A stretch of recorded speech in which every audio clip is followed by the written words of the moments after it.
Radio Publique Africaine.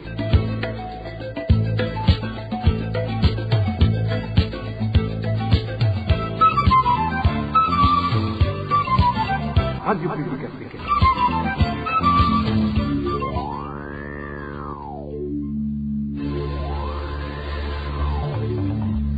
C'est le moment de suivre le journal parlé en français.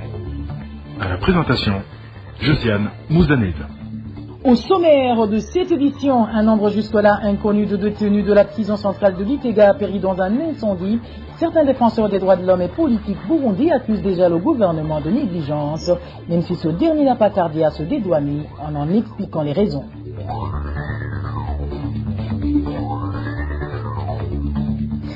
Les mauvaises conditions de travail et la perte de certains avantages seraient à l'origine de la démission d'une vingtaine d'employés de l'entreprise Sosumo. Vous aurez les détails dans ce journal. Dans ce journal, nous vous parlerons également éducation, un secteur où enseignants et élèves grognent et ne cessent de revendiquer le respect de leurs droits. Bonsoir mesdames et messieurs. Tout de suite, le développement de ces titres.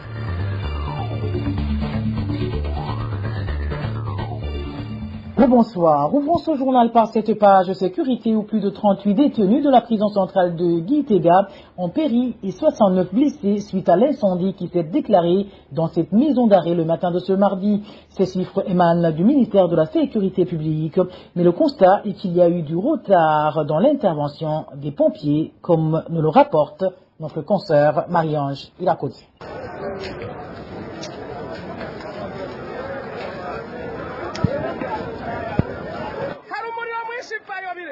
Le feu dans cette prison de Gitega s'est déclaré vers 4 heures du matin. Cependant, ce n'est que vers 6 heures que les camions anti-incendie ont commencé à intervenir. Un des agents pénitentiaires a révélé à la RPA que les dégâts causés par l'incendie se sont aggravés dans la partie la plus peuplée de cette maison pénitentiaire.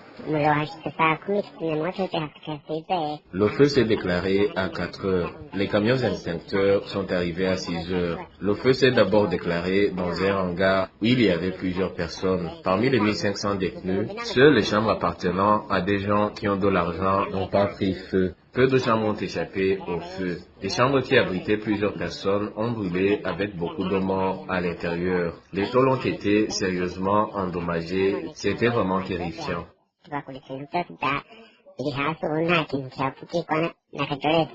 Les prisonniers ont essayé de se débattre, mais ce n'était pas chose facile. Nombreux prisonniers ont péri devant la porte qui mène à la cour intérieure en essayant de sauver leur vie.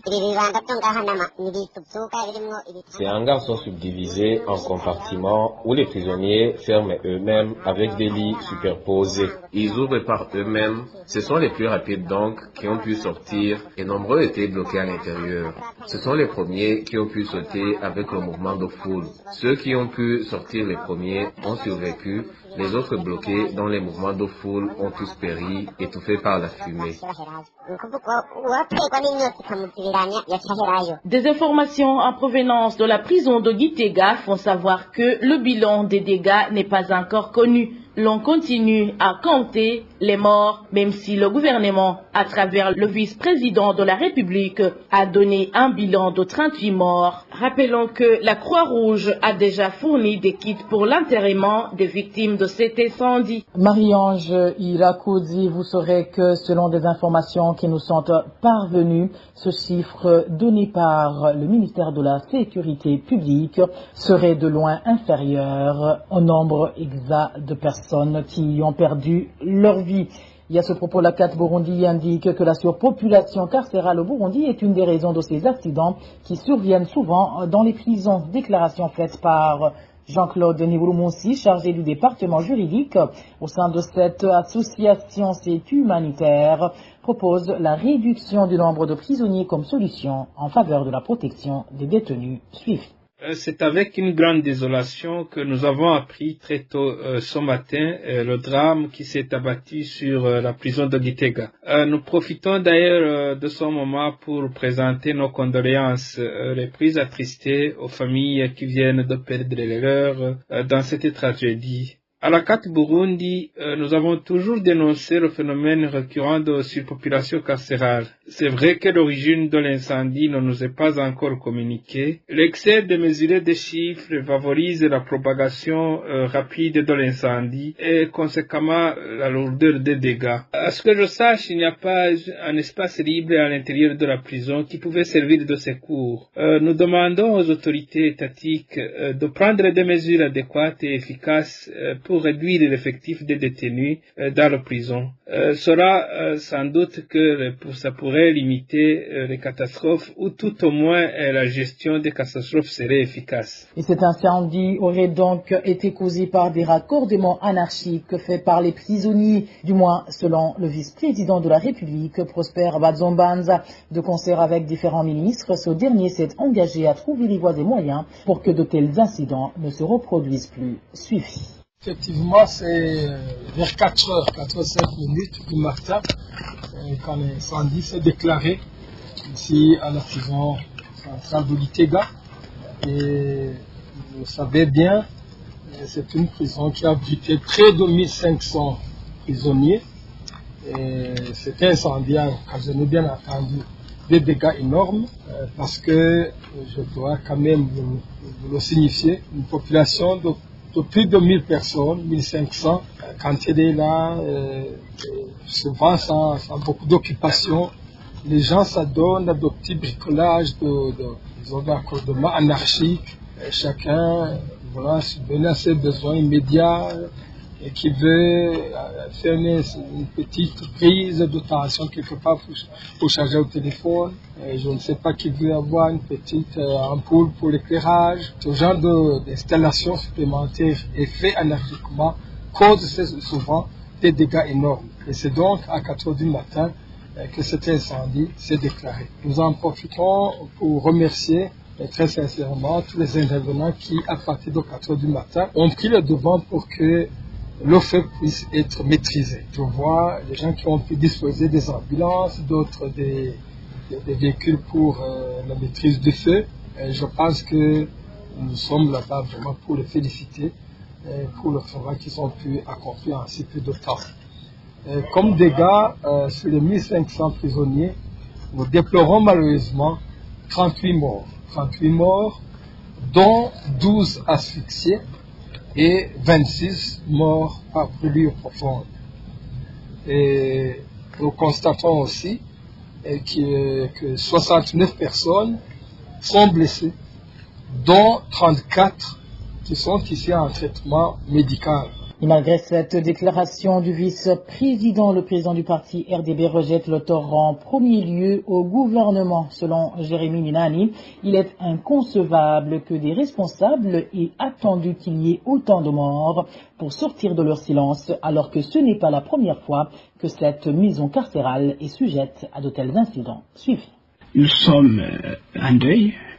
Nous avons une douleur profonde après cet incendie qui a ravagé la prison de Gitega, qui a emporté beaucoup de vies humaines. Nos pensées vont à l'endroit des victimes, ceux qui sont décédés, et nous souhaitons un prompt rétablissement à ceux qui sont en train d'être soignés dans différents hôpitaux. Deuxièmement, les Burundais ont besoin de réponses. Les Burundais ont besoin de savoir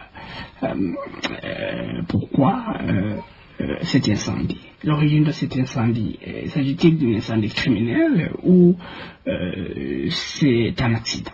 Les Burundais ont besoin de savoir pourquoi le gouvernement du NDFTD a fait sourd l'oreille de plusieurs messages d'alarme qui ont été lancés à son égard concernant le surpeuplement carcéral, parce que il a joué un rôle majeur dans ce bilan humain très lourd.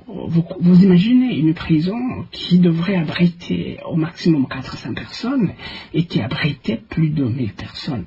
Il est particulièrement difficile d'intervenir pour sauver des vies humaines en cas d'accident dans une telle prison.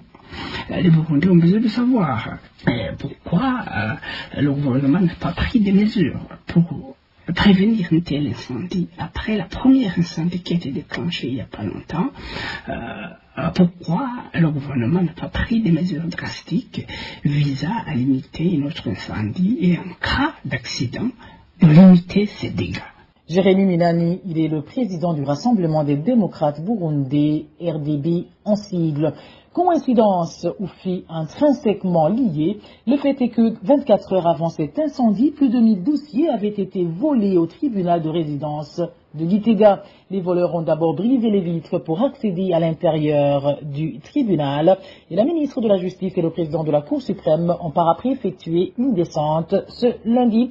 La ministre Dominique Emmanuel Bona qui a fait savoir que la sentinelle de ce tribunal de résidence de Gitega fait objet d'enquête. Suivez la ministre de la Justice. Nous venons de constater que les malfaiteurs ont cassé les différentes fenêtres du tribunal. Au total, les malfaiteurs ont cassé 4 fenêtres et c'est à partir de ces fenêtres qu'ils se sont introduits à l'intérieur du tribunal et plus précisément au greffe du tribunal pour voler certains dossiers qui étaient classés au niveau du greffe du tribunal.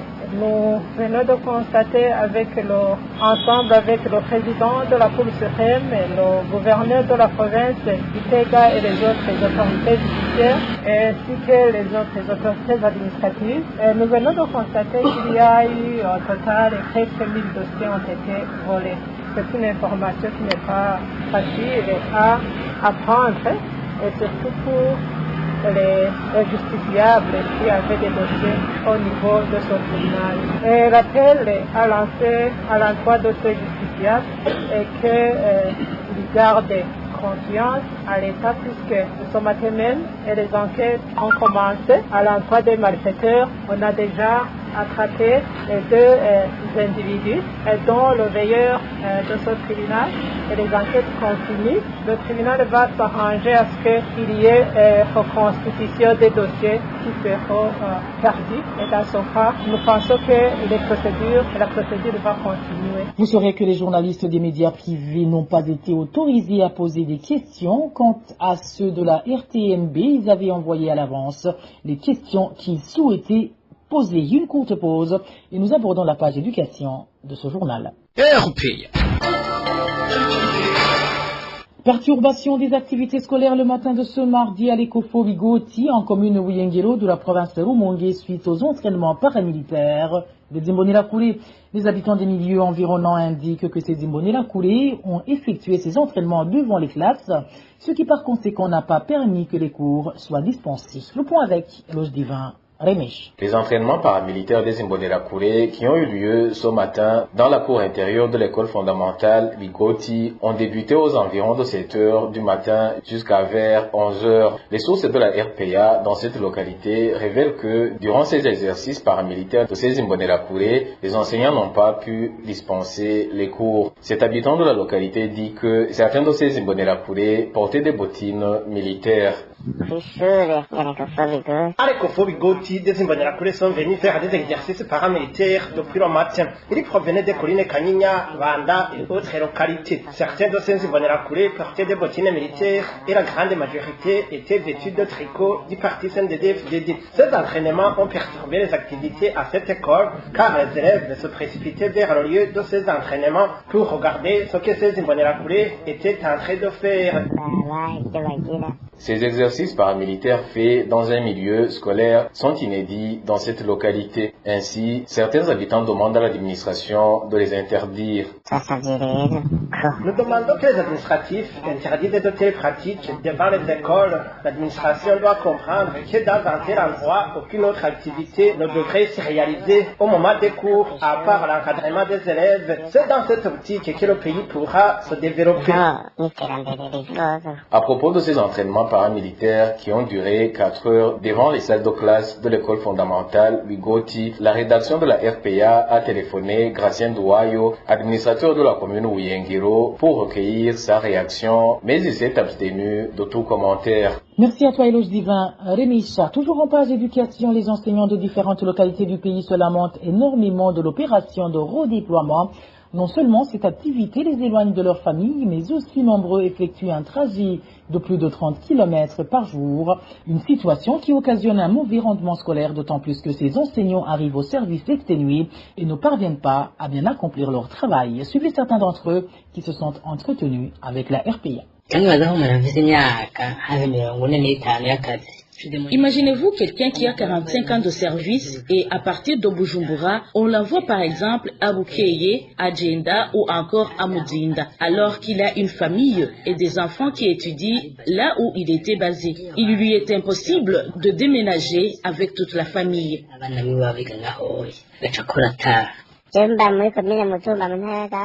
Moi, j'habite en commune Mutumba de la province Karusi. Ceux de Kitalamuka sont revenus. Un seul a permuté avec un autre à Nyabikere. Ils partent de Mutumba pour prester à Nyabikere. Ils font plusieurs kilomètres à pied. Uyu munsi abigisha babaye redeployés. Actuellement, les enseignants qui ont été redéployés, certains effectuent un trajet de 40 km aller-retour. D'autres qui auraient un léger mieux effectuent au moins 15 km chaque jour. Abagira na 15 aller-retour abaroniho bari hafi. Personne ne fait en dessous de 10 km et sont des personnes âgées. Ils arrivent alors au service tout en étant fatigués pour dire qu'ils se reposent avant tout.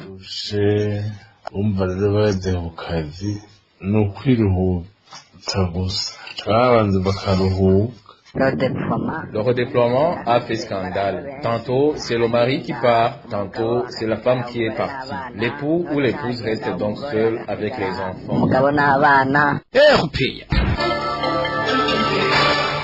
Je vous le disais en titre, plus de 20 employés de la société sucrière de Mosso ont démissionné de leur service depuis le début de cette année. Les informations fournies par certains employés de cette entreprise indiquent qu'ils ont pris cette décision car ils n'avaient aucun autre choix vu la vie difficile qu'ils menaient, privés de tous leurs avantages depuis 7 ans. Le point avec Emmanuel Niongeko. Depuis le mois de janvier jusqu'au mois de novembre dernier, 25 employés de la société sucrière de Mosso ont abandonné leur travail. Selon nos sources au sein de cette entreprise, la suspension des avantages de service est la cause principale de cet abandon. Explication donnée des travailleurs de la Sosimo.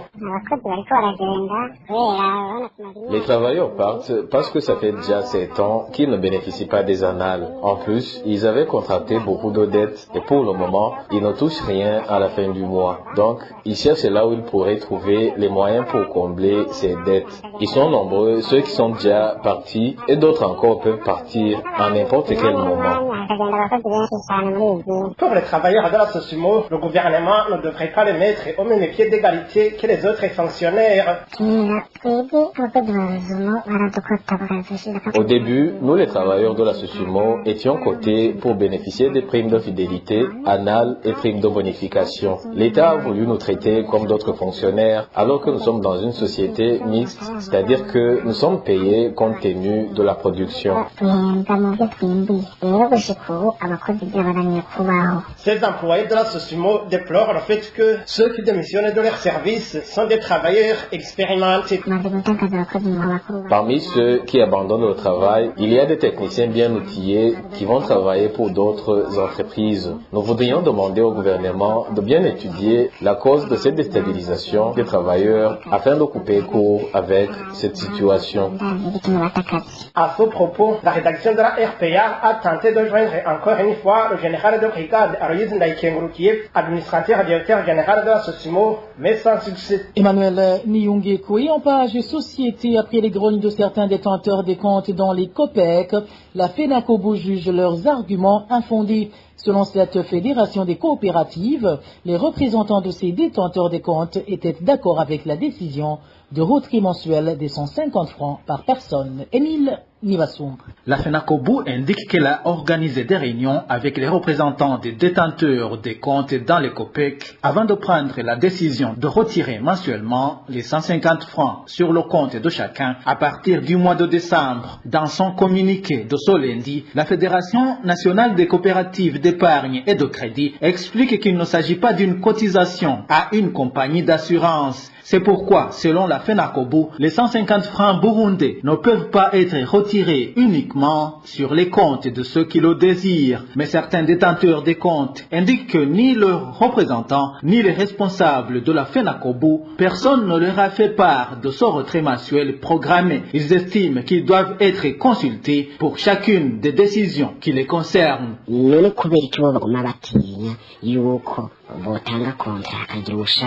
Pourquoi ils ne veulent pas faire signer des contrats, ceux qui le désirent, ceux qui souhaitent qu'on retient les 150 francs sur leur compte? Même lorsque ces gens qui sont censés nous représenter évoquent la question, ils sont cassés et se taisent ensuite pour ne pas perdre leurs avantages.